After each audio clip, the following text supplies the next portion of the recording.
You can always count on Bud Light, just like you can always count on Tailgate Terry. Without Tailgate Terry, you wouldn't have cold Bud Lights and 7-layer dip at every pregame. That's 56 layers per season. Just the right amount if you ask Terry. Tailgate Terry is famous among friends. He deserves a Bud Light. Enjoy responsibly. Bud Light Beer, 80 St. Louis, Missouri.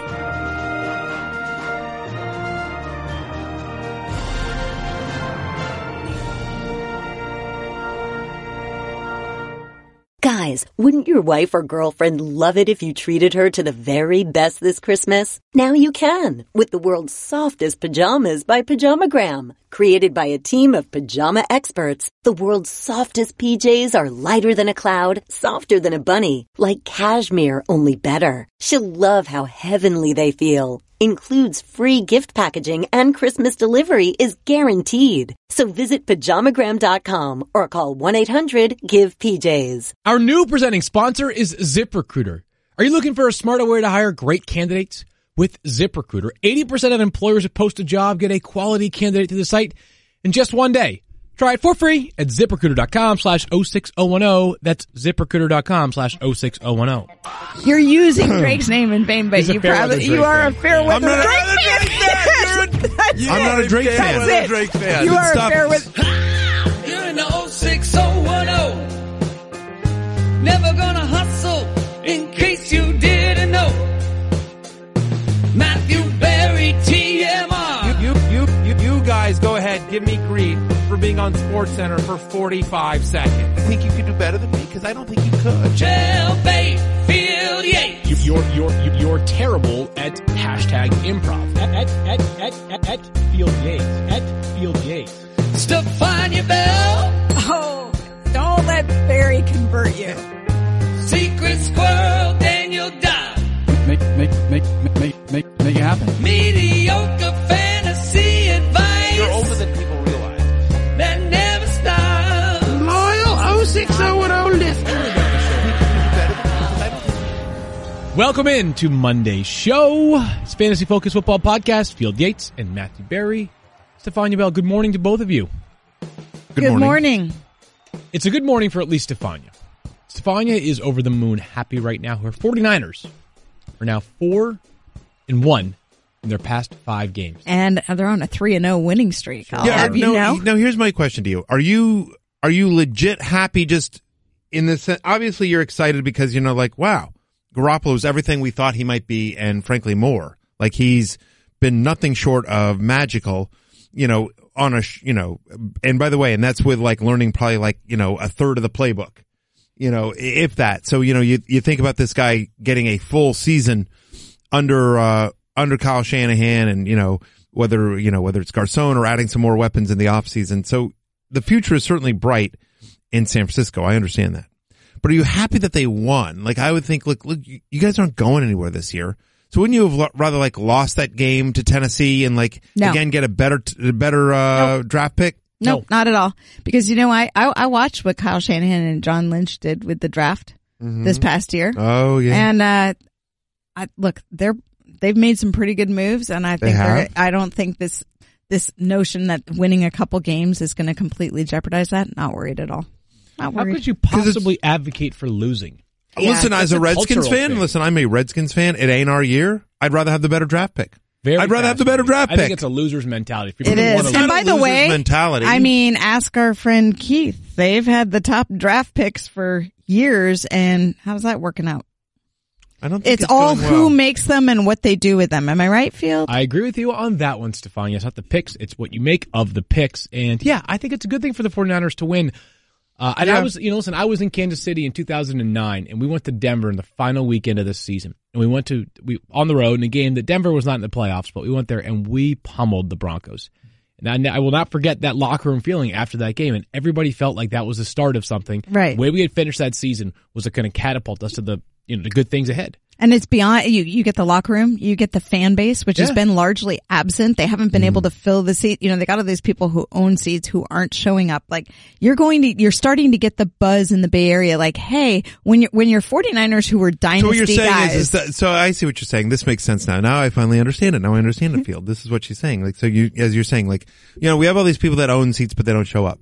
So this is exciting because now the fair weather fans have a reason to come to 49er games. I get it. I understand, Stephania. That makes sense. That's not at all where I was going. Stephania bandwagon Bell. I get it. On the sudden, haven't heard a lot about her talking up Miami and their bowl chances recently. You haven't, right? Secret Swirl? Well, we know what bowl they're going to. I know. I'm just saying, like, it's been a lot. Whatever. Recently, it's been a lot about the 49ers. In the middle of the season, when the Miami Hurricanes were doing so well, it was a lot about them. That's right. Well, you want to haven't heard much about Princeton. How's their football team doing? But like when they're like, those years when they have like a good basketball team and they're in the NCAA. So many winning teams, many teams. The winning culture is everywhere. How many jerseys do you have? Do you have like 100 jerseys? Do you have 150 jerseys in your closet? Like how many? You're like Justin Bieber. It doesn't matter. I am not at all like Justin Bieber. Let's be very clear. Stephania Bell is the Drake of our podcast. Stop. Rewind. Fantasy news from the National Football League. This is the instant replay. You guys listening right now can't see it at home, but Stephania is wearing. Started from the bottom. Now we're here. Oh, what was that? Oh, Drake. Drake, obviously. Yeah, right. Took me a second. I was just like, well, I didn't know. Because you're not familiar. You're using Drake's name in vain, but you are a fair weather Drake fan. I'm not a Drake fan. That's it. Drake fan. You are a fair weather. No, because I'm not a Drake fan. I actually have seen Drake in concert once, but not by choice. And, whoa. No, I have nothing. Hang on. I have nothing against Drake. I'm just, it's not what against Canadians. First is Justin Bieber. No, now I got nothing Drake. against. I have nothing against Matthew Berry Drake. Hates Canada. No. I went to it's whatever. I went to an NBA All-Star thing. ESPN Radio. Breaking news. What is it? Matthew Berry hates Canada, according to sources filming the situation. Stop it. I do not hate Canada. I hate the two of you. I want to be very clear about this.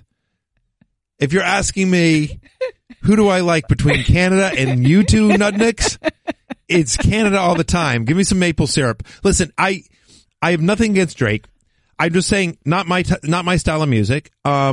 Talented guy, obviously. I was at an NBA All-Star party where he performed. So that's the one time I've seen him in concert, but I didn't go. I went to the party. I didn't necessarily go. Where are we going with this? All I'm going to say is, yeah.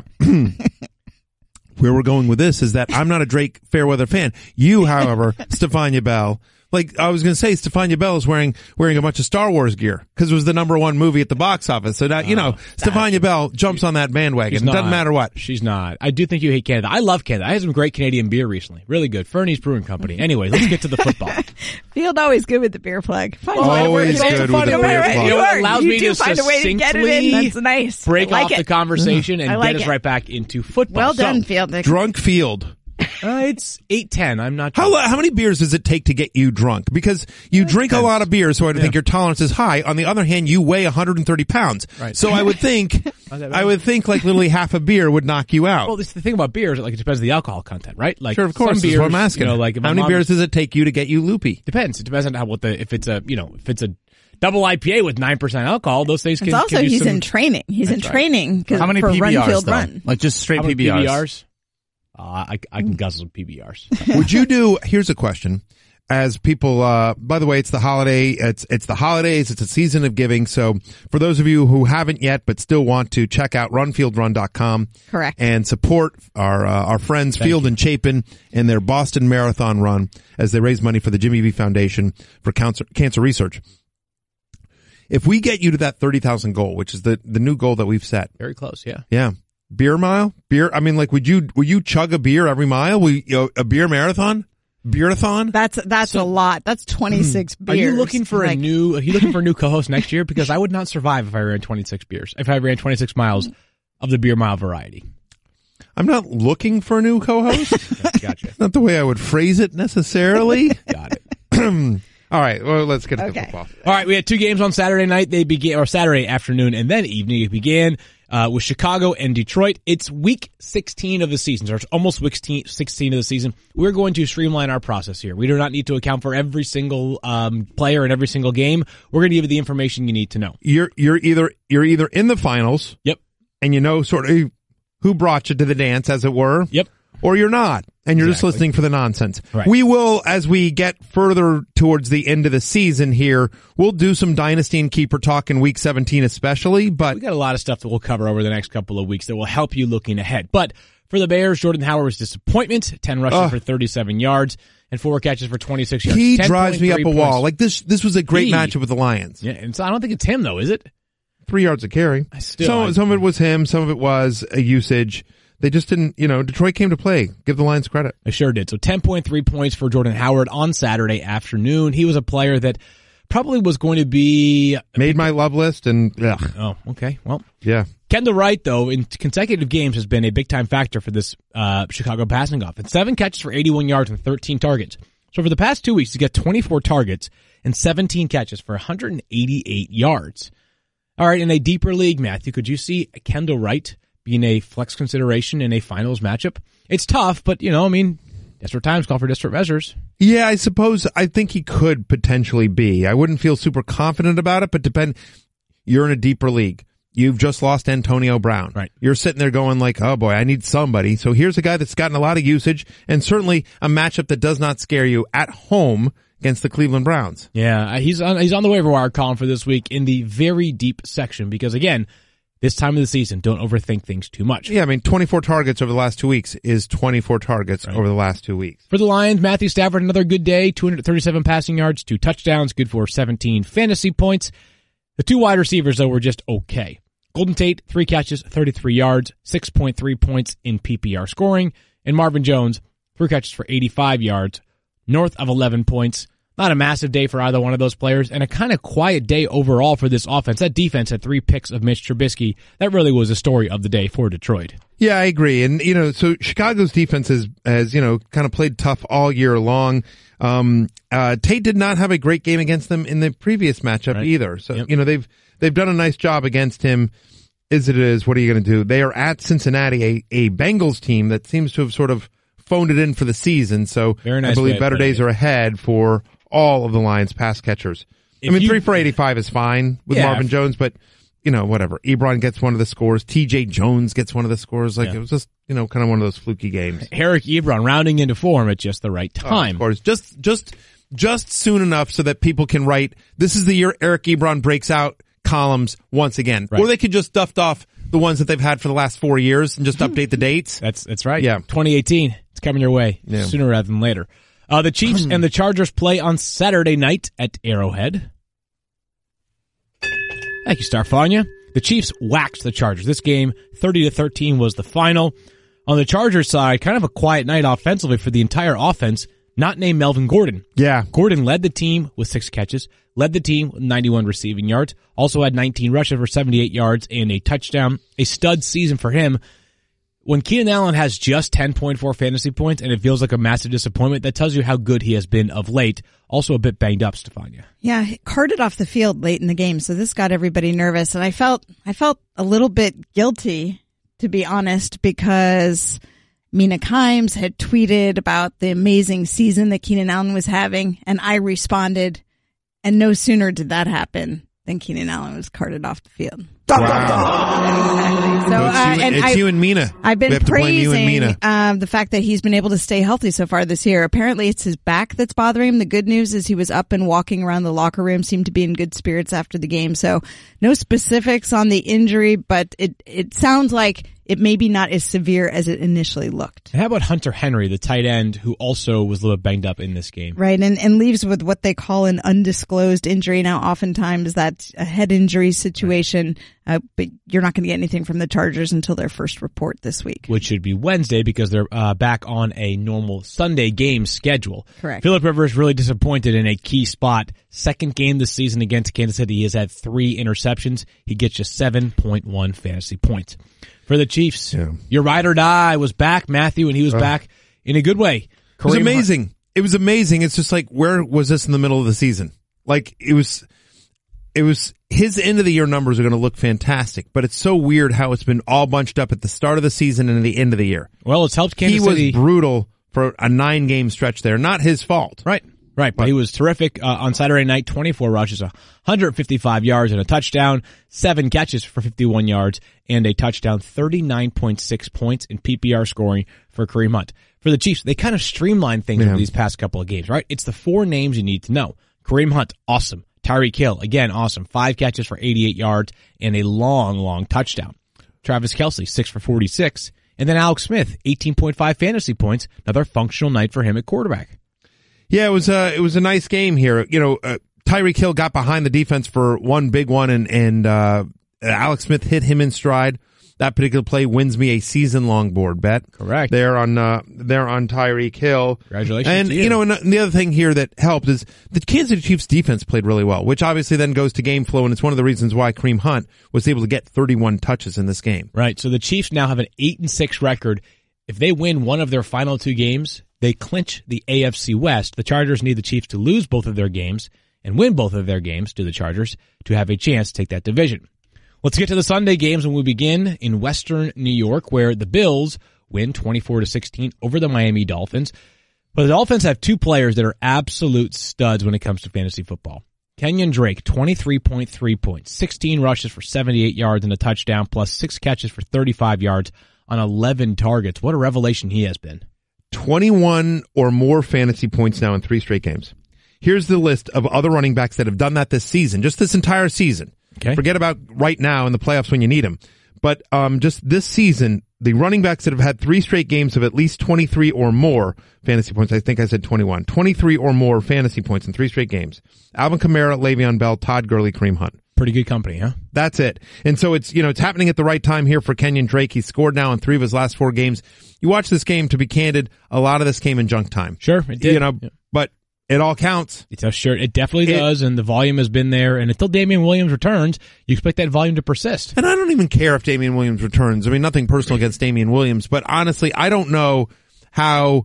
Enfield, you can talk to this as somebody who's been in the front office and has been around NFL teams. Like, again, we talk about this, the politics of the locker room. Kenyon Drake ain't going back to being on timeshare after what he's done. However, if Damian Williams comes and plays and takes away 5 total touches, sure, that definitely has a little bit of an impact on Kenyon Drake, who might crack the top 10 rankings for running backs this week if Damian Williams looks unlikely to play in that game against Kansas City. They are at Arrowhead on Sunday. Jarvis Landry had 10 catches for 99 yards. He continues his streak with at least 5 catches in every single game this season. For the Bills, it's all about LaShawn McCoy, who had a touchdown on the ground and also through the air. He looked great yesterday, pretty good on the ground, really good in the air for LaShawn McCoy. Helped this offense do enough to win, and part of it was because Tyrod Taylor also played really well. He looked, to me, Stephania, I don't know about fully healthy, but really close to it. Healthy enough, and he passed the eye test. That was the concern, was mobility, and could he move around the field? So the rushing yards were important to me. He had 6 rushes for 42 yards. That told me what I needed to know about him. And Charles Clay, I'll just bring him up because he's the other injury question. Much more involved with Tyrod Taylor back. Yep, 5 catches for 68 yards on 9 targets for Charles Clay. It's amazing, just real quickly, it's amazing to think. By the way, I believe if the playoffs started today, the Bills would be the 6th seed. Oh, they sure would be. Yeah. And it's unbelievable to think that, like, just a couple weeks ago, Sean McDermott was like, you know what? We think we've got a better shot with Nathan Peterman. And what are you going to do? Anyway, nice game here for Tyrod Taylor. For our purposes, listen, they're at New England next week. I don't know that you wanted, I could see him as a streamer. There are other better quarterback streaming options that are widely available on ESPN.com that we'll discuss at length later on in the show. For Week 16, worth noting, though, if you play in an ESPN Standard League, which goes all the way to the end of Week 17, he's at Miami in Week 17. His last 3 games against the Dolphins, 25.2 fantasy points. 26.2, even better. How about that? Did I misread it? Yeah, 26, sorry. Kelvin Benjamin leaves this game. He goes in and out again. It feels like that knee is a legitimate problem every single week. We talked about it on the show. He has a meniscus tear. It's not going to heal itself. This is, yes, he can play through it. They're comfortable with that notion that you could address it if you need to in the offseason. It looks like something will ultimately happen because he's not himself. Right. But this is what you can expect. It's not going to get better. 2 catches for 20 yards for him. I would not advocate starting him if you make it to the finals. The Ravens hand the Browns their 14th loss of the season in 14 tries. And big days from Joe Flacco and Ben Watson. The takeaway here is if you're a tight end facing Cleveland, good opportunity to start that player. Watson goes 4 catches, 74 yards, and a touchdown here, Matthew. The gift that keeps on giving, that Browns defense to opposing tight ends. There's no question about it. If you're just looking for streamers, it always seems to work out that Cleveland is the place to look. Congratulations to our own Keith Lipscomb. Mike For me, the biggest disappointment here was Alex Collins. You and I played each other in the Podcast Celeb League semifinals. Alex Collins, one of my running backs here, and just didn't seem to show up here. 12 rushes, just 19 yards. He was involved in the passing game a little bit, 5 for 33, but, despite getting 17 touches, once again, it's his 5th straight week with it, just didn't do much with it. It was a tough game here. Cleveland, I'll give the Browns credit. They did come to play some run defense in this one. They sure did. They had a great run defense at the beginning of the season. It sort of tapered off in the middle of the season, but it was better, at least specifically against Alex Collins yesterday. Just couldn't find room to run. Yeah, no doubt about that. Mike Wallace had 6 catches for 89 yards on 10 targets. He's been pretty good the last 3 games. 14 catches for 277 yards.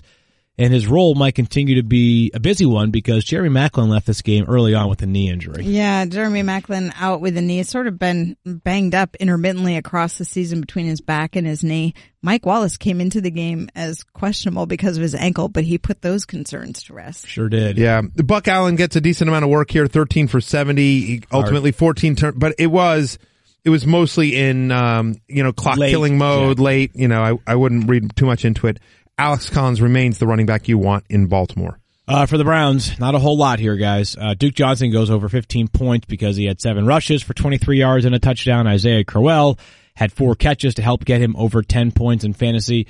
Josh Gordon, 5 for 47 on 11 targets. So the volume is there, but again, quarterback play is sketchy at best as Deshaun Kaiser managed just 3.3 fantasy points. And it's a good Ravens defense. So, disappointing for Josh Gordon, but probably didn't crater your value, or his value did not crater your lineup this week in the semifinals. Yeah, they are at Chicago next week. The Bears, an interesting streaming defense for next week. I would assume they would make the waiver wire column. Interesting. I don't know. We'll see. I didn't have a ton of waiver wire streaming defensive options this week. Yeah. The Bengals were pathetic, to put it kindly, on Sunday. We got a report early in the day from Adam Schefter that Marvin Lewis, their head coach, would leave the organization after this year as the head coach. 15 years there, that tenure will be over. For Cincinnati, it looked like a team that had given up. 34-7 was the final. They scored a late touchdown from Giovanni Bernard. They took Andy Dalton out of this game, put in A.J. McCarron. Pathetic all the way around. A.J. Green held to 2 catches for 30 yards. Andy Dalton had 113 yards, 2 interceptions. Just awful. There's nothing to say here. Well, listen, give some credit to the Vikings defense. The Vikings defense played terrific, and Xavier Rhodes had a really nice game here against A.J. Green ultimately. But yeah, I think maybe they heard the report, or the Bengals. What happens when you trust the Bengals, Field? You know what happens. No, I know. I know what happens. I'm asking you. Giovanni Bernard, 14 rushes, 30 yards, and a touchdown, the only fantasy-relevant outing for the Bengals on Sunday. Jerick McKinnon and Latavius Murray both were very good for the Vikings. We had a board bet. Yep. I had Jerick McKinnon. You had Latavius Murray. McKinnon wins 20.8 to 17.4. Yeah, the idea that McKinnon gets 7 for 114 on 7 targets in the passing game. It's like, come on. Yeah, well. I knew Latavius Murray would probably get into the end zone, which he does, and I thought McKinnon would be involved in the passing game. I didn't think he'd be involved that much. He actually leads the team in targets. He was struggling there for a little while, Case Keenum, just fantasy-wise. It took a while to get going. They got the rushing touchdown. Ultimately, Case Keenum has another nice game here. 19.4 fantasy points now. 4 straight games with multiple touchdown passes. 7 straight games with 17 or more fantasy points for Case Keenum here. Part of the problem, Field, is they got up big early and it was never a threat, which is one of the reasons why when you look at the box score, that's why Adam Thielen just didn't have a lot of love. In this game, there was no need to go to him. No need to, but Case Keenum, as you mentioned, was red hot. 20 for 23, 236 passing yards, and 2 touchdowns. Stephon Diggs found the end zone yesterday. And how about Kyle Rudolph, who went from, according to head coach Mike Zimmer, out on Saturday to doubtful Stephania to questionable to playing. And we talked about this on the show, that he might not get a ton of yardage, but that he would be a big physical presence in the red zone and potentially an outlet for Case Keenum. And look at his stats. 2 catches for 17 yards, but he gets the touchdown, Yep. So I think 2 for 2 on the targets. He did what he needed to do to provide them with that option in the offense. So I expect that he'll be better by next week because of the fact that he obviously picked up so well within 2 days. But again, limited yardage, but obviously still a scoring threat. Yeah, good enough. And certainly, on Sunday, on Fantasy Football Now, we talked about it. Listen, there's so few steady options at tight end. You'd love to see Kyle Rudolph be fully healthy, but even at not fully healthy, he made good with 9.7 fantasy points. The Jets hung tough against the New Orleans Saints. 31-19 was the final. A late touchdown from Mark Ingram sort of sealed this game and made it even more out of reach. But for the Jets in the first game with no Josh McCown, it was Bryce Petty as the starter, and Robbie Anderson was a player that everybody was kind of concerned about, Matthew. Does his value immediately take a nosedive? The answer was no, not entirely. He had 12 targets, 5 catches, 40 yards. We had talked about this on Friday's show that previously, the year before, there'd been a little bit of a thing between Robbie Anderson and Bryce Petty towards the end of last season, and we thought that might be able to continue. We also thought they would have to throw against New Orleans. We thought there'd be some junk time, and frankly, there wasn't that much junk time because give the Jets credit. They hung tough with New Orleans for much of this game. But to your point, 12 targets is 12 targets. Robbie Anderson doesn't get much. The only problem is that next week they're home against the Chargers. Yeah. Another good secondary. So Robbie Anderson kind of still in that wide receiver 3 range for me. These Jets running backs are just impossible to size up. Bilal Powell goes 13 rushes for 44 yards and a touchdown. He was the best Jets running back on the field, I guess. Well, maybe not. Eli McGuire, 4 rushes for 24 yards. He also caught a touchdown pass, so his day ends up being the most fruitful from a fantasy perspective. And then Matt Forte gets 7 rushes. It's just a matter of you got 3 separate players. It's a three-headed monster that you're just going to avoid. Another bad game for Austin Seferian-Jenkins. He was a thing there for a while, but I think if you haven't already, welcome to Dumpsville. Yeah. 3 catches, 28 yards for Jermaine Kearse as well. His value clearly impacted by the absence of Josh McCown. We just mentioned it. Mark Ingram had a late rushing touchdown to seal this victory, or to, I guess, further seal this victory for New Orleans. 32.1 fantasy points for Ingram, 12 rushes, 74 yards, 2 touchdowns, 5 receptions, 77 yards. Alvin Kamara, his running mate, goes 12 for 44 on the ground, 6 catches, 45 yards, and a touchdown. The best running back duo in the NFL was exactly that on Sunday afternoon. People are still asking, can I start both running backs? Of course. Yes. Why are they still asking? Yeah, I was going to say, send them a thank you note for when they win you your championship. You can always count on Bud Light, just like you can always count on Tailgate Terry. Without Tailgate Terry, you wouldn't have cold Bud Lights and 7-layer dip at every pregame. That's 56 layers per season. Just the right amount if you ask Terry. Tailgate Terry is famous among friends. He deserves a Bud Light. Enjoy responsibly. Bud Light Beer, 80 St. Louis, Missouri.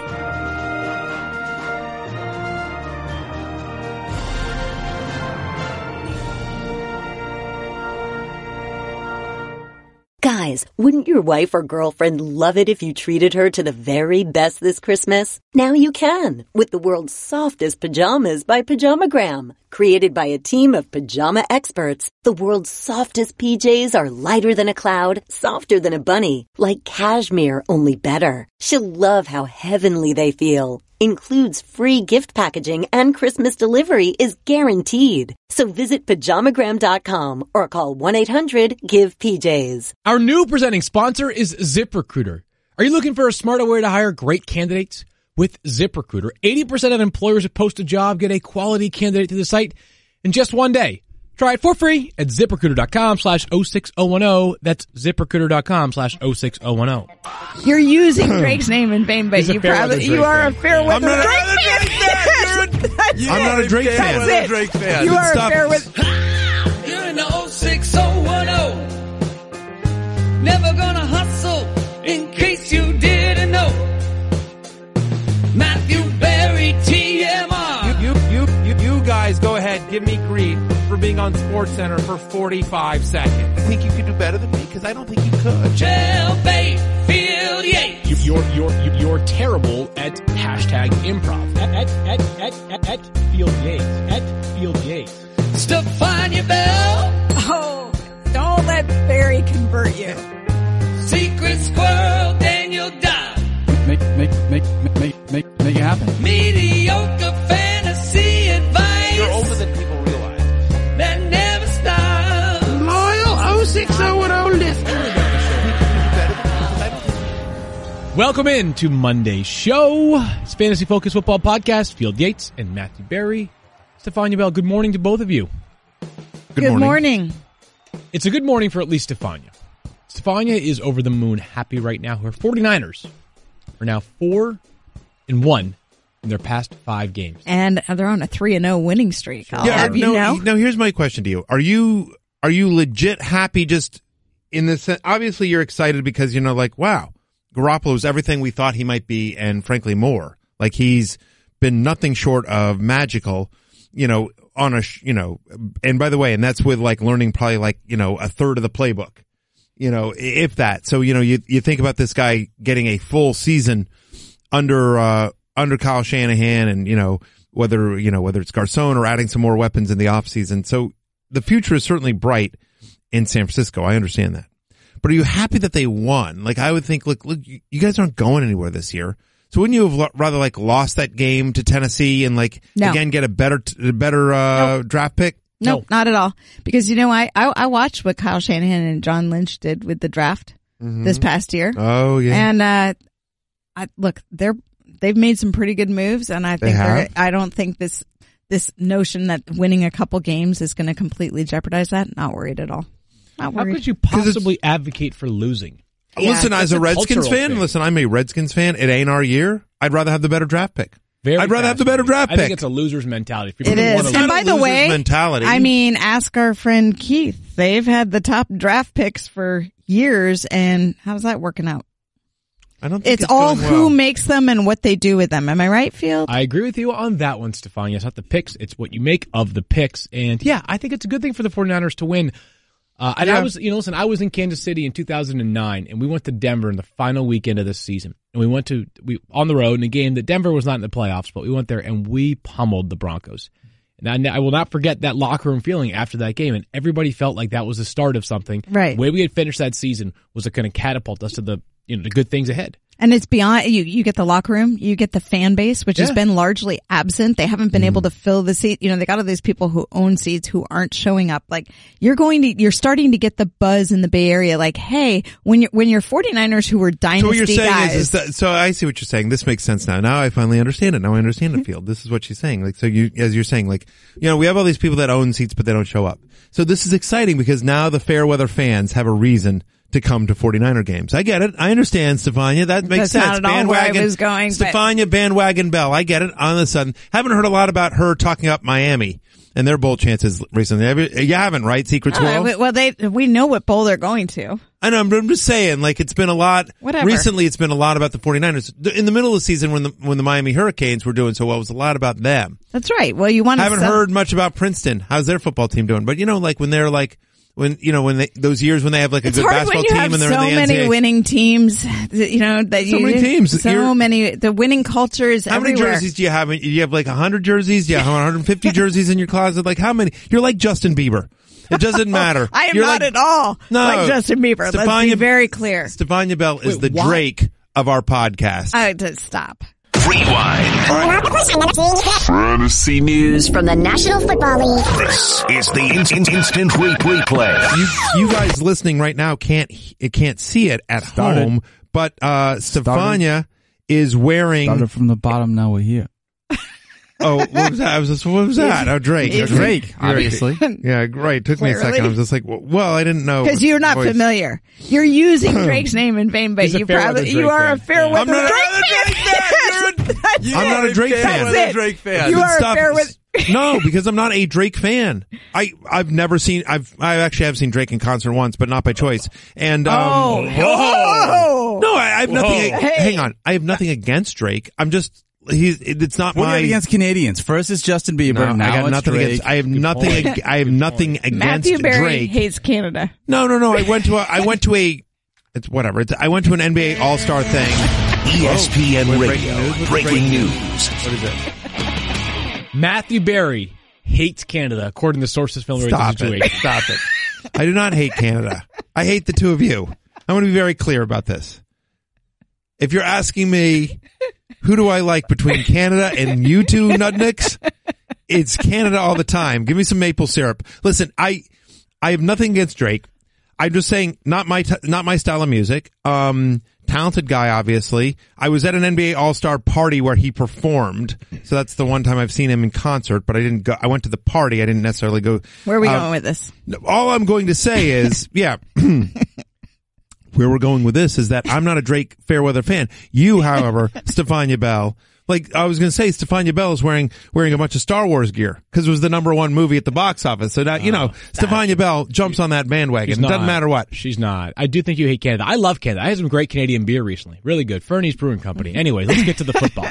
Field always good with the beer plug. Always good with the beer plug. It allows me to find a way to get it in. That's nice. Break off the conversation and get us right back into football. Well done, Field. Drunk Field. It's 8:10. I'm not. How many beers does it take to get you drunk? Because you drink a lot of beer, so I think your tolerance is high. On the other hand, you weigh 130 pounds. Right. So I would think like literally half a beer would knock you out. Well, the thing about beer is like it depends on the alcohol content, right? Like sure, of course. Some beers, that's what I'm asking. Like how many beers does it take you to get you loopy? Depends. It depends on if it's a double IPA with 9% alcohol, those things can. It's also he's in training. He's in training. How many PBRs? Run. Like just straight PBRs. I can guzzle some PBRs. Would you do? Here's a question. As people, by the way, it's the holiday. It's the holidays. It's a season of giving. So for those of you who haven't yet but still want to check out runfieldrun.com. Correct. And support our friends Field and Chapin in their Boston Marathon run as they raise money for the Jimmy V Foundation for cancer research. If we get you to that 30,000 goal, which is the new goal that we've set. Very close. Yeah. Yeah. Beer mile? Beer? I mean, like, will you chug a beer every mile? A beer marathon? Beerathon? That's a lot. That's 26 beers. Are you looking for a new co-host next year? Because I would not survive if I ran 26 beers. If I ran 26 miles of the beer mile variety. I'm not looking for a new co-host. Gotcha. Not the way I would phrase it necessarily. Got it. All right, well, let's get to the football. All right, we had 2 games on Saturday night. They began, or Saturday afternoon and then evening. It began with Chicago and Detroit. It's week 16 of the season, or it's almost week 16 of the season. We're going to streamline our process here. We do not need to account for every single player in every single game. We're going to give you the information you need to know. You're either in the finals. Yep. And you know sort of who brought you to the dance, as it were. Yep. Or you're not, and you're just listening for the nonsense. Right. We will, as we get further towards the end of the season here, we'll do some Dynasty and Keeper talk in Week 17 especially, but... we got a lot of stuff that we'll cover over the next couple of weeks that will help you looking ahead. But for the Bears... to do is we like to, at this point in the season, sort of look around like, I picked up Wayne Gallman. I'm not starting Wayne Gallman the rest of the way, but there's a chance that Wayne Gallman has a significant role on this team next year. I always like to pick up a handful of those guys towards the stretch, that have upside for next year. I'm not worried about this year. I agree with you on that. As a matter of fact, tomorrow's waiver wire column will include 5 players that are even further off the radar than Wayne Gallman would be this year that might be worth considering for 2018. The Redskins going to win. Is Mac Hollins one of them? Because I love Mac Hollins. Were you listening during the pre-show meeting? No. Oh, he is. Nice. Yeah. He's one of the 5. He should be. Anyways, we'll talk about that more tomorrow. Larry Fitzgerald and the Cardinals fall to your Redskins 20-15. Fitz had 5 catches for 60 yards on 10 targets. This is a difficult game to watch in a lot of ways.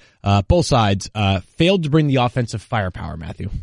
That's the nicest thing I've heard anyone say about that game. Yeah, pretty ugly all the way around. Blaine Gabbert 16 for 41. Yeah, Gabbert was brutal. I mean, just brutal. And Kerwin Williams had 17 rushes for 61 yards.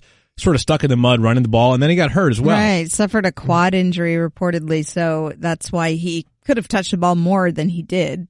So stay tuned to see how healthy he is going into next week. Well, and it could be the Elijah Petty show. Yeah. Again, so in a deep league, in a crazy, I know, but if Kerwin Williams were out at home against the Giants, in a deep, like if you're in a 16-team league where you're crazy desperate, or for DFS purposes, maybe there. Right, I think DFS is where Elijah Petty. Personally.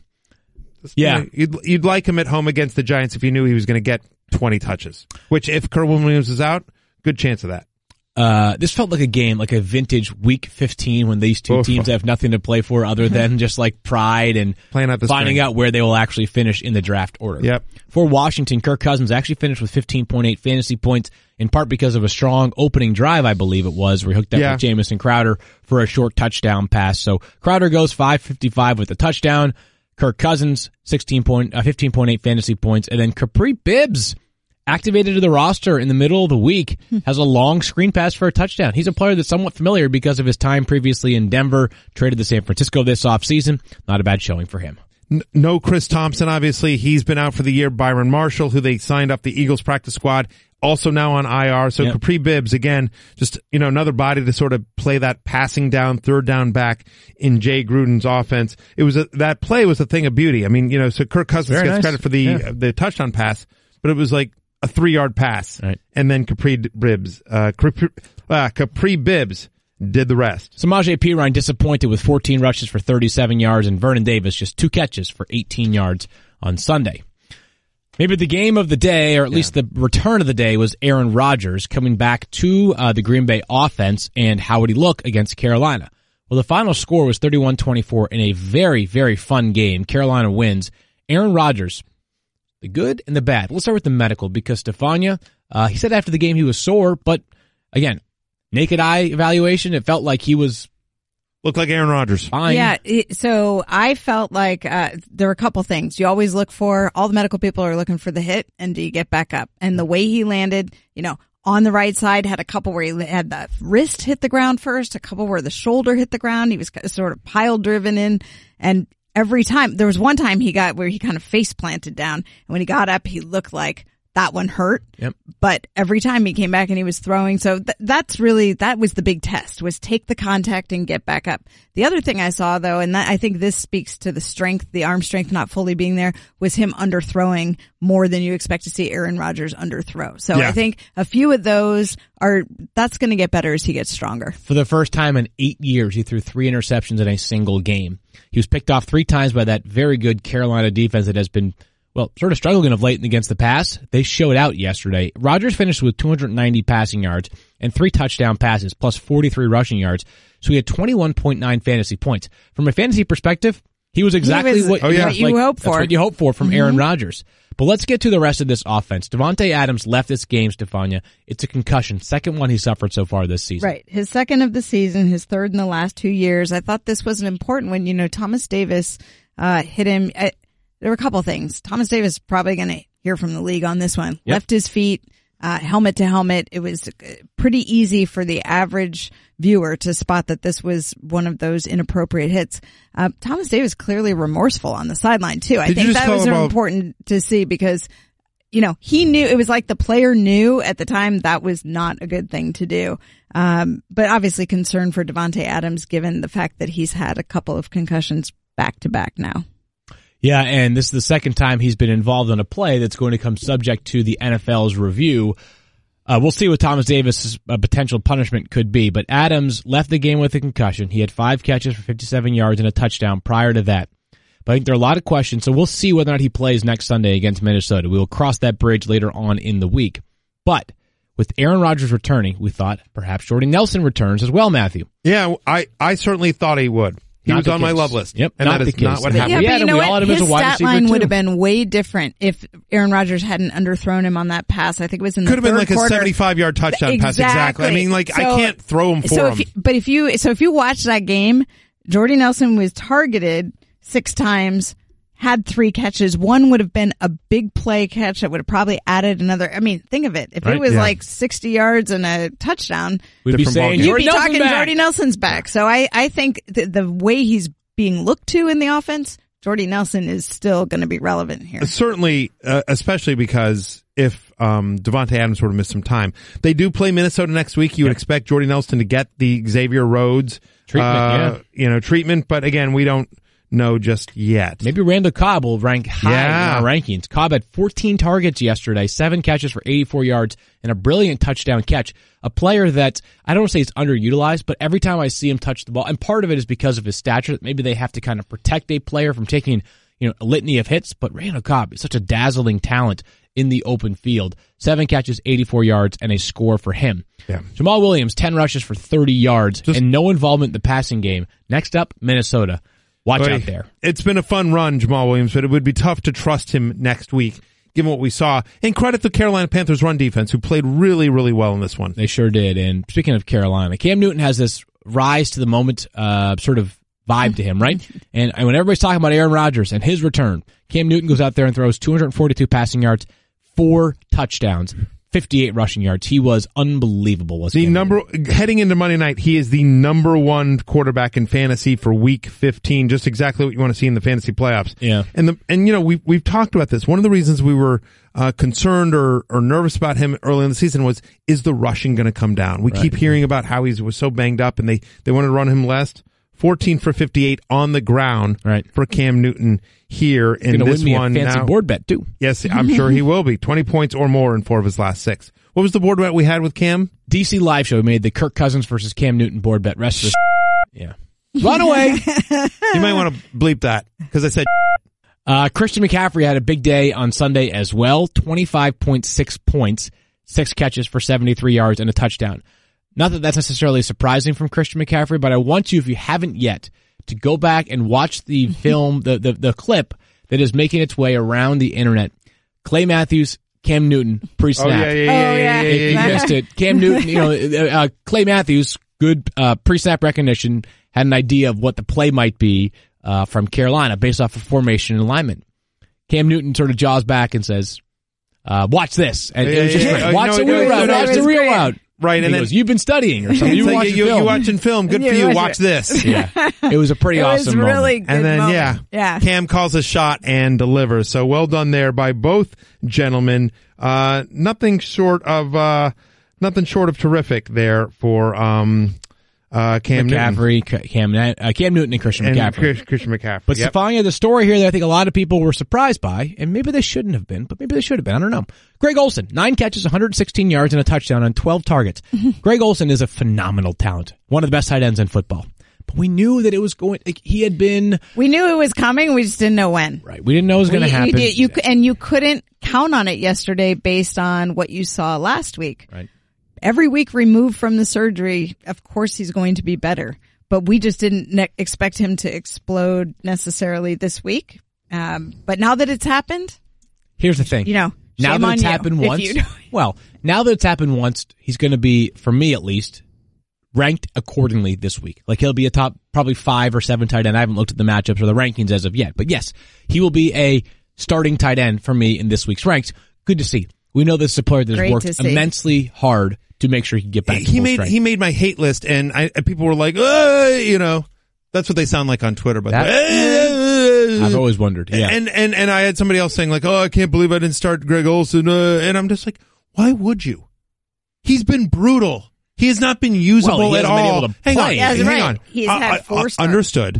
Understood that he was out, he was on injured reserve, designated to return, et cetera. But for one reason or the other, I think I tweeted this, for one reason or the other, whether it was injury, whether it was leaving the game with injury, whether it was just a poor performance, he has been literally unusable in fantasy for 14 weeks. Unusable in fantasy for 14 weeks, Field. So the fact that he comes out here against a team that coming into this week was top 3 in the NFL in terms of fewest fantasy points allowed to opposing tight ends, what on earth would make you think, you know what, I should start him? Well, I get it, but I have no, listen, you make your calls, process of results. Sometimes it works out, sometimes it doesn't. I get it. He's a talented player, but we had seen nothing up to this point, Field Yates, that would give you confidence in starting him in a week 15 matchup. So I have obviously the call didn't work out. I've got no issue with the call, and I've got no issue with anyone that benched him. You can argue with me. I'm not arguing with you. No, I'm just, what I'm telling you is that, I understand the frustration for people. I also understand exactly what you've been getting at, which is that, it was a cautious play if you were going to use Greg Olsen in your lineup this past week. Yeah. Here's what I would say about the Jacksonville Jaguars. When you're a team that we want to take seriously, you have to win the games that you should win, and when you can do so in convincing fashion, it makes me feel even better about your chances going forward. The Jaguars steamrolled the Texans 45-7. Dude. Now the circumstances were obviously tilted. Jaguars-Rams Super Bowl? Could you imagine? By the way, as insane as that sounds, that's not outside the realm of possibility. The Jaguars, I think it's going to be tough to get through New England, but still, Jaguars-Rams Super Bowl. Defensively, the Jaguars are just that good. Would be amazing in Minnesota. Jaguars-Rams Super Bowl in Minnesota. They'd be giving away tickets. Hey, you. It'd be like where you on the street. Right, exactly. When you walk the streets of New York and they're people are yo, free show. And They hand out the pamphlets. They want you to come see a comedy show or something. I would go in a heartbeat to see that Super Bowl. It would be a great Super Bowl. It would be an amazing. Those are two great teams, but I'm just saying, in terms of and it's of course it's the Super Bowl. I'm exaggerating, but I'm just saying, like, in terms of, like, it doesn't have the same. It's like a Pistons Spurs NBA Finals. Like, nobody wanted to watch that. They want to watch, like, high scoring, like Lebron and Kobe go against each other. Right. I'm just saying Jaguars Rams Super Bowl doesn't have the same, cachet. Je ne sais quoi, if you will, of like Patriots Seahawks. Or Patriots Seahawks. Yeah, I'm kind of over both Patriots and Seahawks. I understand. I'm just saying Tom Brady versus Russell Wilson, that would be like, I'm trying to think of another, or, Saints Patriots, if the Saints managed to get in. I like this Rams Jaguars I'm idea. just saying, I think it's a possibility. By the way, and I know my friends from Minnesota like, whoa, what do the Vikings have to do to get some love? We're the home team.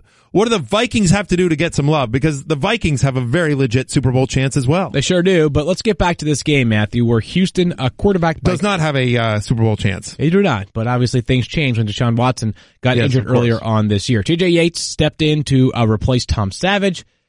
12 for 31, 128 yards and a touchdown. But that wasn't we weren't sort of concerned about his quarterback points. It was more about how would DeAndre Hopkins fare. And here's the good news. 13 targets for DeAndre Hopkins, 4 catches, 80 yards, an awesome touchdown catch by DeAndre Hopkins down the field over Jalen Ramsey. Good for him. The dude is just a freak. What a beast DeAndre Hopkins is.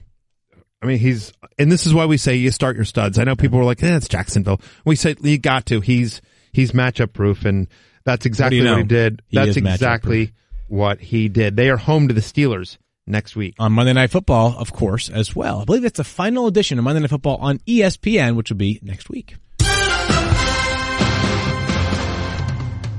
You are a company man. That's correct. The Jaguars are becoming more than just a good defensive story. They're becoming an offensive team that may be someone to be reckoned with. Yeah. The defense was great, as we just talked about. But for the offense, Blake Bortles, 21 of 29, 326 passing yards, 3 touchdowns. Now, I know we have a lot of fun at Blake Bortles' expense on this show, and he Bortles his way to fantasy relevance. He's playing well. He's playing at a really high level right now. I want to give you a list here. Okay. What do all these people have in common? Okay. Russell Wilson. Yep. Deshaun Watson. Both Kirk Cousins. Also good. Dak Prescott. Really good. Aaron Rodgers. Awesome. Blake Bortles. They're all quarterbacks. They are all quarterbacks. They are all quarterbacks with at least 4 straight games of 18.5 fantasy points this season. All of them have a 4-game streak of 18.5 fantasy points or more this season. Blake Bortles is currently in the middle of it, and next week is at an improving, but still not super scary 49ers defense. For the record, though, they are also all right-handed quarterbacks. It's also true. Field and I definitely had that. Facts only there. Facts only nice for Daniel and I. But Secret squirrel. Multiple touchdown passes in 3 straight games, and he does it, Stephania, without Marquise Lee for much of this. Marquise Lee injured his ankle. He had needed help to get off the field in the first quarter. And, we've talked about Marquise Lee playing through knee injury and foot injury, but this is something new.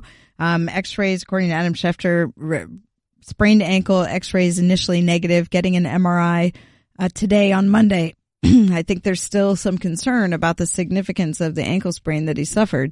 So keep an eye on this. Not only that, Stephania, but on Friday's show, you made a mention of it, and I'm glad you did, that Leonard Fournette could be in some doubt of playing on Sunday. Well, what happened? He sat on Sunday. My question to you is this. Do we get any sense whether that quad injury will cost him one more game? It seemed like there was some positive buzz towards him returning yesterday, but still a long ways to go. Right. I think it could be just a 1-week rest. We've already seen them do that with him once, and it sounded like he was eager to try and play, but he said, I know I need to practice Friday in order to be able to go. And that's why Friday, when he didn't practice, we had a pretty good idea he wasn't going to be available. But the fact that he was even hopeful late in the week doesn't make it sound like the injury's that severe. All right. That's good news there for Leonard Fournette, who we expect to return. In the meantime, with Marquise Lee out, and just because of how he's played recently, Keelan Cole needs to be taken seriously. Yeah. 3 straight games with at least with a touchdown. He had 7 catches for 186 yards, 9 targets yesterday for Keelan Cole from Kentucky Wesleyan, baby. Did not know that. The best Wesleyan. There's like 40 different schools that have Wesleyan in the name around the country. So they're my favorite. Wow. That cuts me right to the core. Well, I call them like I see them. you know, and it's interesting here because we would have. I like D.D. Westbrook coming to this game, and just nothing happens for D.D. Westbrook here. 2 for 21 on just 2 targets. Keelan Cole was wide open. Jaden Mickens, you know, gets 2 touchdowns here, 4 for 61 on 5 targets. I don't know that you can count him. I would agree with you that Keelan Cole suddenly needs to be on your radar here. As for the running backs, it was weird. We suggested on Fansful now that we preferred Chris Ivory to TJ Yeldon, and I think that was the correct call. But Tommy Bohannon, their fullback, vultures 2 different touchdowns here, and a running back that hasn't ever gotten a ton of run. He gets a little bit here, but every time he steps on the field, Corey Grant impresses me. Well, the funny thing is, I could have said like, yeah, you should be starting TJ Yeldon, and you would say you should be starting Chris Ivory, and we both would have been wrong. You should be starting Corey Grant and Tommy Bohannon. It's unbelievable. But I think that Stephania's point probably renders a lot of this moot, is that it's probably a 1-week rest for Leonard Fournette, who should be back in week 16 against the 49ers. Yes, sir. Oh, man. The performance of the day was Mr. Todd Gurley. The Rams do everything running back. I have a question, if you don't mind, before you move on. D.D. Westbrook. Yep. I was all kinds of hopeful for D.D. Westbrook. What am I doing this week with the performance that you guys just talked about? Keelan Cole. Yeah. D.D. Westbrook, where am I? I want to be. Look, I will be super candid here. So we watch all the games at the same time on Sunday, obviously, right? And I don't know how Field you prepare, but then I go back and I read the game reports of the people that were there, and I look at our stats and everything like that. We tape this show at 8 a.m. Monday morning. So I want to go back and really watch this game. You know, I need to watch, you know, these games. You don't get a chance to watch every play of every game by the time we do the Monday show. So I want to go back and watch and exactly look at how they used Keelan Cole. I want to talk, I have some sources in Jacksonville. I want to talk how much of that was based on Marquise Lee went out, and so all of a sudden they're sort of scrambling. Do they have a different role for D.D. Westbrook next week? You know, so I think there's some more research that needs to be done, at least on my part, before I'm willing to say, yes, this guy, no, that guy for week 16. Stephania mentioned this earlier about Jordy Nelson and how if Aaron Rodgers had put a little bit more air on that ball, he might have a different day. D.D. Westbrook had a play where a defensive pass interference was drawn in the end zone. If he catches that pass as opposed to being, you know, hooked and interfered with, sure, all of a sudden the tenor of his day might be a little bit different. So I think there's a chance D.D. Westbrook could still be my highest ranked Jaguars wide receiver this week. A lot of time before we make a decision, though, on week 16 status. Now we move forward to Todd Gurley, who was unbelievable yesterday. Todd Gurley. So as you guys know, Field Yates and I played each other in the podcast Celeb League. We were in the semifinals. Well, so I was sweating this because I want to beat Field. I want to win this game. You know, so unlike you. Yeah. And so like my quarterbacks be in the so league, uber competitive in fantasy. My quarterbacks on this particular team, Phillip Rivers and Aaron Rodgers, and so I was going back and forth. Ultimately, I started Aaron Rodgers. Turned out to be the right call. So far, so good. And I was sweating whether I should start Chris Hogan or Dion Lewis. Right. That ended up decision being made for me because Chris Hogan got ruled out. 15 points from Lewis. Nice day. Yeah. Very nice day. So I'm like, I had these decisions that I was, you know, sort of sweating out there. And you know what, Stephania? It didn't matter. It didn't. Because Field Yates has Mr. Todd Gurley on his team, and I tweeted this out. Is he crushing you? Oh my, like a grape. Like a grape. Like a grape. I mean, it was just like, I remembered, I tweeted this out, and I felt like did you see the Floyd Mayweather Conor McGregor fight? Yes. And you remember Conor McGregor at the end of the fight when he was doing the interview and he just said, come on. You know, I'm doing a bad Conor McGregor here, but it was just like, you know, let me wobble back to me corner.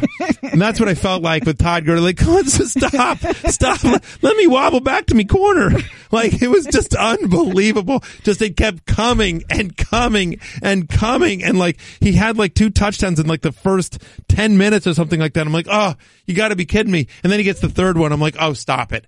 And then the fourth one, I was just like, this is just Field like showing up. Just dancing on my grave. Just like, let me wobble back to me corner. Unbelievable performance. It did not matter what I did. I have, how much are you winning by? I have Devontae Freeman and Mike Evans on the team still to go tonight, and I need them to score how much to beat you? 74. Yeah, 74 points. I mean, it's unbelievable. That seems Not likely. I mean, it's within the realm of possibility. Both of them would have to have the games of their lives. No. I'm going to prep you for this right now. It ain't happening. I need 74 points. 74 it's points. Not happening. So like Todd Gurley got 44 points. So I need one of them to have a Todd Gurley 4-touchdown S game. It's not and then I need the other guy to have like a 150 yard. I need him to have a Julio Jones type day. You need to go and start preparing yourself for tomorrow's podcast. Of course, I've lost. I've lost. On Gurley, incredible, the two of his touchdowns. So one, Pharaoh Cooper, the Rams' outstanding return man, returns a punt about the 6-inch line. Gurley on the very next play rushes it in. This is ridiculous. Then, how about this? Should have been in. Pharaoh Cooper should have been in. Then, 3rd and I think it was 23 from their own 43-yard line with 37 seconds left in the first half. The Rams harmlessly hand the football off to Todd Gurley. He goes untouched for 57 yards in the touchdown. Yeah. This is end of the first half. Let's just get out of here and get back and go to our halftime adjustments. Right. Robert Woods returned to this game, Stephania, and talk about a player who looked totally fine. He was fantastic. We had this exact conversation. We said there was a reason that they held him out last week, even though he had returned to practice for one day. They wanted to give him that extra week. This week, a full participant, worked with Jared Goff separately in advance of this game so that they would have their timing and such down. And obviously paid off 6 of 7, 45 yards and a touchdown. Goff only threw the ball 21 times. So essentially 30%, or a third of his throws went in the direction of Robert Woods. Yeah, great day for Robert Woods, which meant a quieter day for other wide receivers, including Sammy Watkins and Cooper Kupp. It's a throwaway game for the Seahawks. It just was. The game got out of hand early. Come on, Seattle, show up. But you know something? Do something for me. Jimmy Graham killed me. Tackle somebody, for the love of Pete. A throwaway game, but it's worth noting. Jimmy Graham, just one catch on 5 targets from -1 yards over the past 2 weeks. Yikes. Again, a throwaway game. Russell Wilson gets to 11.6 fantasy points. Mike Davis gets 6 rushes for 19 yards, but he can only get 6 rushes because they were so far behind. Doug Baldwin, what did he go for yesterday? Just a total of 1 catch for 6 yards for Doug Baldwin. Yeah. By the way, just 5 targets a game over his last 4. For whatever reason, the offense seems to be, Doug Baldwin, you still got to start him. Especially at Dallas next week. They've struggled with the slot this year, but still, this was awful. This was awful. We all had, every single person, and I didn't see, everyone had Russell Wilson as their number 1 consensus quarterback coming into this week. Correct. That's correct. Moving along, let's get to what was anticipated to be one of the games of the day, and it certainly lived up to the hype. Patriots went to Pittsburgh to play the Steelers. Final score in dramatic fashion is 27-24. We'll get to the notable injury in just a minute, really the story of the day for fantasy football in some ways. But let's start on the New England side, and let's get this injury on the radar as well, Stephania. Rex Burkhead, who scored a touchdown, had 5 total touches, left this game with a knee injury. Right, his left knee injured in the third quarter, walked off, and we know that doesn't necessarily mean anything. He was quickly ruled out for the remainder of the game. Per Adam Schefter, the initial test showed no ACL tear. It's not believed to be a major injury, but still one that could cost him some time.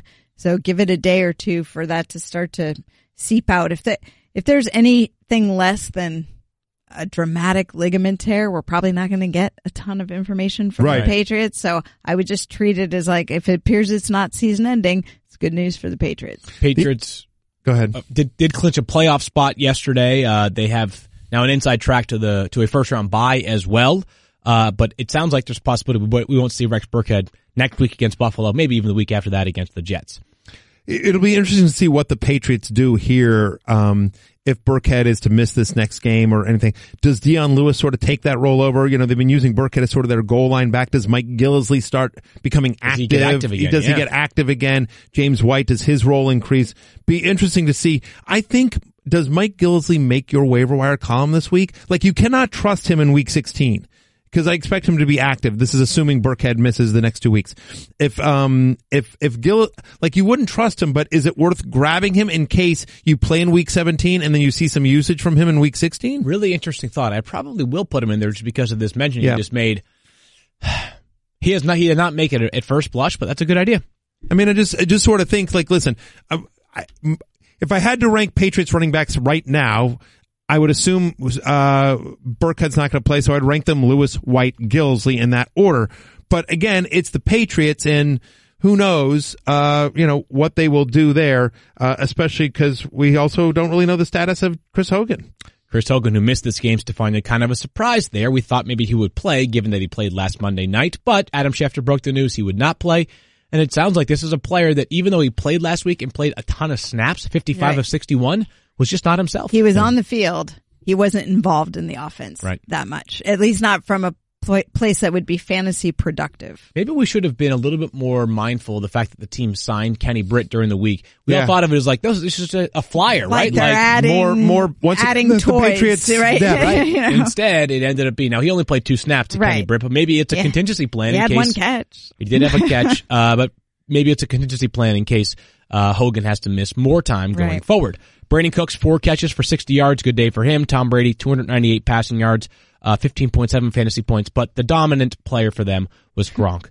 The best performance. That was angry Gronk. I was out for a week. I'm back, and boy, was he very back. Emotional. Yeah. Gronk. How many yards did he have on that one drive? It was unbelievable.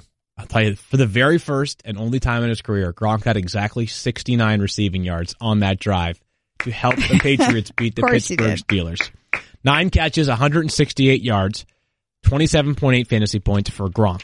For the Steelers, though, the story of this day for them, I mean, honestly, the story in the NFL, I would Antonio argue. Brown left this game early, Stephania, and at first it looked like perhaps an ankle injury. It ended up being a left calf issue.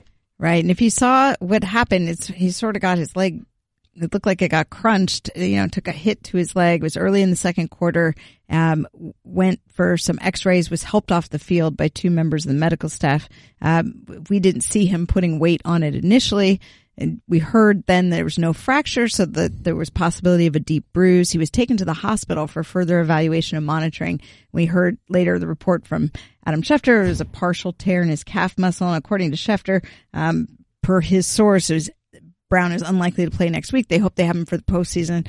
I do have a couple people wondering, like, if it was a soft tissue injury or partial calf tear, why go to the hospital? A couple possibilities. They want to look at the imaging, but when you have bleeding in the calf area, there's a possibility of an acute situation for a compartment syndrome where you get bleeding and it just starts to create so much pressure that if you don't address it quickly, you can end up with a very serious situation that threatens the health of the leg. This happened to Hakeem Nicks back in 2011, had to have a procedure. So it sounds like they were being cautious and looking for that and potentially evaluating all the other structures in the calf.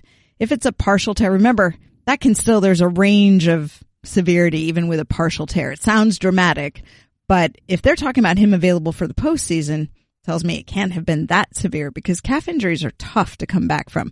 And if you're talking the postseason comes within a couple of weeks, we got 2 weeks of the regular season and then 3 weeks from now, 3-4 weeks. So, obviously these things can change and it will depend on how he heals. But for your fantasy purposes, you're not going to plan on him for the rest of the regular fantasy season. A bummer to see. He is just a remarkable talent, the best wide receiver in football. It's just not close. Antonio Brown is so consistent. He reached 100 catches for the 5th straight year, the first player in NFL history to ever do that. And with him out, Matthew, let's operate under the presumption he does not play because remember, they need to win. They can still get the first seed in the AFC. Right. And they could still get the second seed in the AFC for sure.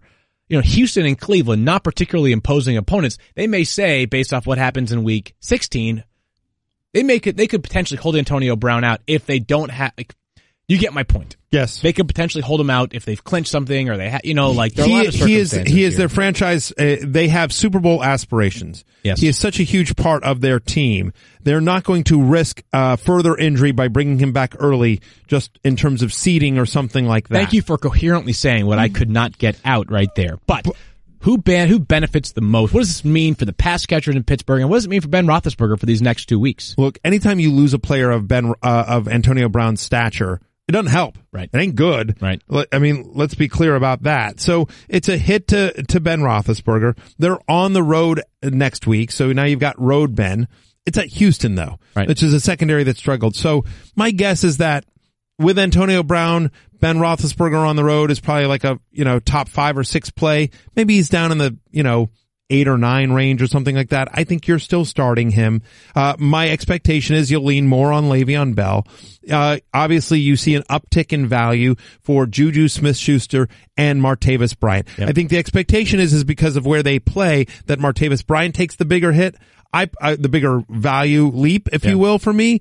I would prefer, though, at first blush, Juju Smith-Schuster will be the highest ranked wide receiver for me over Martavis Bryant. It just feels like he's been the more consistent, the better wide receiver this year, and more of a connection with Ben Roethlisberger. I agree there. By the way, I don't think Ben's value totally goes away. They still played really high level football yesterday after the Antonio Brown injury. A testament to that entire offense and the coaching staff there in Pittsburgh. Worth noting though, I just think about this year. Think about just how crazy this year is for 1 second. The number one quarterback for a lot of drafts, Aaron Rodgers. Number one running back for a lot of drafts, David Johnson. Yep. Number one wide receiver for a lot of drafts, obviously, Antonio Brown. Number one tight end, Rob Gronkowski. All have missed some, if not a majority of games this year. It's just been an awful year for injuries. No doubt about that. Stephania, San Francisco 49ers get their fourth win in 5 tries that we talked about earlier on in the show. For Tennessee, a couple of surprise performances. Marcus Mariota, 18 fantasy points. He looked much better. He didn't look terrible. He looked better, though. He definitely looked better. He looked better. You know me. 23 for 33, I'm so anti. 2 touchdowns, 241 passing yards. Rashard Matthews was the big benefactor yesterday. 6 catches, 95 yards, and a touchdown. We have been saying that going into the playoffs, Delaney Walker was a Titan you could trust. 5 catches, 37 yards, and a score. Him, Rashard Matthews, I suppose. Those are the 2 guys. Like, Matthews has a little bit more risk baked in because he has been a little bit more up and down than Walker, and Walker plays a much shallower position in terms of options. Running backs couldn't get much going. This is the Titans, man. Tough team to watch some Sundays on offense. Oofa. That's the nicest thing anyone said about the Titans. The 49ers, though, are very fun to watch all of a sudden. Jimmy Garoppolo in 3 starts for the 49ers. Jimmy G. Niner up! In 3 starts, he now has 1,008 passing yards. The 49ers have won all 3 of those games. 381 yards yesterday. A touchdown pass to Garrett Selleck. He has been fantastic, has Jimmy Garoppolo for the 49ers. 19.6 fantasy points. Before I go out there and tell you to rush to the waiver wire to grab him, here's the issue. They play the Jaguars next week. So I don't think for fantasy purposes you're going to have any chance of starting him next week, Matthew, but what a good story here. He has been unbelievable. You have found yourself a quarterback, Stephania. The good vibes have really started to roll right now in San Francisco. Well, obviously I'm completely biased. Oh, sure. Loving this, and all of my fellow, Bay Area folks who are super excited about him there. But what stood out to me is now you're seeing some of the players. Jerry Rice tweets out yesterday. Mm-hmm. Jimmy Garoppolo makes everyone better around him. Good luck today and get that W. So that was before the game. Imagine what they're thinking after. I mean, I think these dynasty players, remember when they were there to honor, Dwight Clark. The catch. Yeah. That day was one of the most pathetic 49er performances. It was just so unfortunate. All these greats were around, and it just felt so off to have all these greats that were in that 49ers dynasty, and there to honor Dwight Clark, and the 49ers were just embarrassing themselves on the field, and now they can feel much, much better about the direction. It looks great. No, the whole team it's amazing the difference a player can make. I saw on Instagram Drake was wearing a Niners jersey yesterday. It's very exciting. Not bad. Marquise Goodwin was great yesterday for the 49ers. 10 catches for 114 yards and 13 targets. If you played him in your flex spot yesterday, you made a very wise decision. He's going to probably be somewhere, a really difficult matchup next week, but he will be on the flex radar next week against Jacksonville. 16.5 fantasy points in 4 of the last 5, and including 3 straight. He was somebody who had made the love list and obviously connected. Carlos Hyde, 16 for 25, so a tough day running the football, just 5.9 points for him yesterday. But again, good times are rolling right now. And the Titans have a really good run defense, in fairness to him.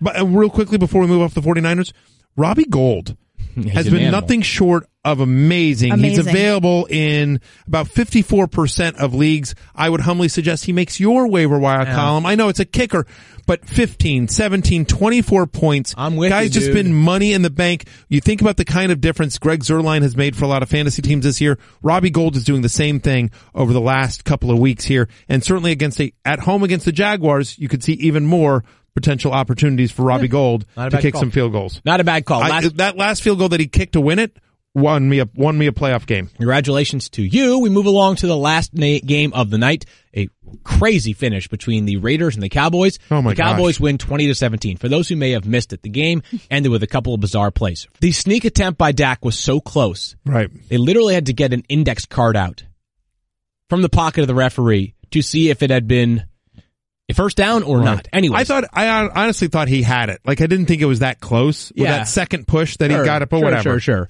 Beyond that, Derek Carr, on an attempt to win the game, dives for the pylon, and that rule where if a player fumbles the ball and it rolls into the end zone, it is a touchback and a turned over ball. The other team takes over. So anyways, 20-17 is the final score. So 20-17 is the final between the Cowboys and the Raiders. Dak Prescott yesterday goes for 13.7 fantasy points. Still wasn't great from Dak. 2 interceptions. Zeke Elliott returns in week 16. Perhaps that changes everything for Dak and his outlook. Yeah. I mean, I think that's exactly right. Yeah, I think so as well. Des Bryant, 2 for 59, yesterday. Pretty blah day overall for Dallas. Again, not a throwaway game per se, but everything changes when Zeke returns. He is back off suspension next week. This is a goofy stat line from Michael Crabtree for the Raiders. 17 targets yesterday. Just 39 receiving yards, but he had 7 catches and 2 touchdowns, good for 22.9 fantasy points for the Raiders. It's a pretty chalky outcome all the way around, right? Derek Carr actually was okay. 2 touchdown passes, 47 rushing yards. He for didn't him. look great. I mean, like, it's been a tough year for Derek Carr, and people have been in and out of the offense here. Yeah, but it's fine. Yeah. It was to your point, it's a weird game. Also, of course, Derek Carr, probably should have had 2 more fantasy points. He loses that fumble, out of the end zone, at the end of the game, the touchback. Exactly. Yeah. So Marshawn Lynch rushes 16 times for 76 yards, adds 3 catches for 16 yards, good for 12.2 fantasy points. One of my fantasy playoffs, I was up going to, I had this epic battle in one of my leagues. I have Kareem Hunt and Alvin Kamara. Yeah. And Robbie Gould. I mean, I put up 171 points in this league. Unbelievable. The guy I'm playing had Todd Gurley. So, I mean, and he had Rashard Matthews and all of his guys went off as well. So I'm up 14 going into Sunday night. I'm done. He's got Marshawn Lynch. PPR scoring. And I am sweating this out point by point by point. He winds up with 12.2. But if you watch that game, there was a stretch there for basically almost the fourth quarter where Lynch was just sort of stuck there. And if all they took was one dump off pass to Lynch and he was in the entire last drive, I'm like, oh, please, just anyone. And then, and then ultimately they get down close. I'm like, oh, they're going to score. They're going to try to give it to him. And then somehow, of course, that fumble happens and I managed to squeak out with a 1.8 point win, 171 to 169.2 or something like that. Just an unbelievable battle surviving Todd Gurley. Not the easiest thing in the world. Coming up on tomorrow's show, we will recap Monday Night Football, give you some waiver wire ads of note, some injury updates from Stephania. Plus, does Matthew pull off a miracle in the Monday Night Football variety? Just let me wobble back to me corner.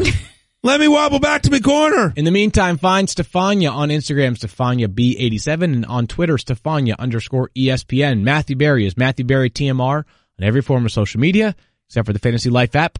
Just Matthew Berry there. Yes, I am. I'm at Matthew Berry in the Fantasy Life app. I am Matthew Berry TMR on all forms of social media. But my question for you, Field Yates, where you're at Field Yates. Yes. And we can find you, of course, at runfieldrun.com. The fastest beer mile on record right now is 4:33.6, right? 4 minutes, 33 seconds, 0.6 of a second, by a man named Corey Bellamore. Could you do that? Could you beat that beer mile? 4.33? I couldn't bike a mile in 4:33. Wow, okay. Much less run a mile in 4:33, much less do a beer mile in 4:33. I'm not sure I could drink a beer in 4 minutes and 33 seconds, to be honest. Oh, Matthew. Showing your age, buddy. Yeah, that's right. I'm a sipper. We're back tomorrow. Peace out. The theme song of the Fantasy Focus was created and performed by Eric Hutchinson. Check out more of his music at erichutchinson.com. Thank you for listening to the Fantasy Focus Football Podcast. For more great podcasts, listen on the ESPN app or subscribe on iTunes.